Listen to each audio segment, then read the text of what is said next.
Recognizing the state of Palestine. Let's bring in Chris Doyle now, a Middle East commentator and the director of the Council of Arab-British Understanding, joining us live from London.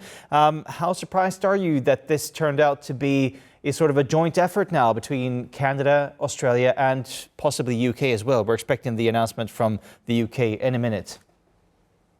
It's no surprise at all. We've known for a while now that these countries, and indeed others, the likes of Portugal, Malta, Luxembourg, France, of course, will be recognising over the next week or so. They all said that it would be in time for the UN General Assembly. So this isn't a surprise. The real question is, will it matter? Will it actually make a difference on the ground? Your reports show what is going on in Gaza right now. It is, in fact, a genocide. And I think that skeptics will point out that this won't make a difference to the pace and intensity of that genocide, nor will it stop the illegal land grab and settlement building in the West Bank. Yes, it does give a boost to Palestinians, the sense that the international community is beginning to move away from Israel. That is true. That it is more supportive of Palestinian national rights, as these recognitions show. But it all has the sense of too little, too late.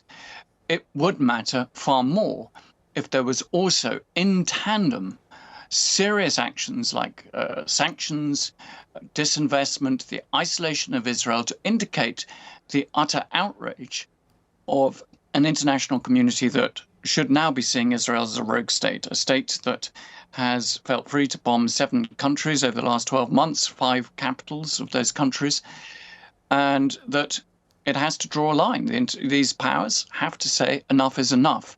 So recognition must be seen as a part of a package that is required, urgent. Now, the statement here from Canada's Prime Minister Mark Carney, he says that the current Israeli government is working methodically to prevent the prospect of a Palestinian state from ever being established. And the statement from the Australian government basically says that this is part of a process, an international process, to bring about a two-state solution. And I also want to bring a quick reaction from Netanyahu. Earlier today, perhaps no surprise, he said that the creation of a Palestinian state would endanger Israel's survival. That is the word from Netanyahu. It seems like they are worlds apart, these leaders. But do you agree with the statement from Netanyahu that a Palestinian state would actually endanger the survival of Israel?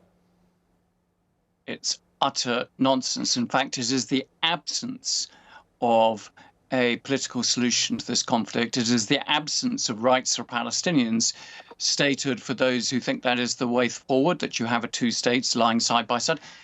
That is what is endangering Israel. It is the belief that you can settle all of this through naked force, that your only answer to all of this is to try to bomb and starve a civilian population, as opposed to find ways for the 2 peoples to live together, either in 2 states or, as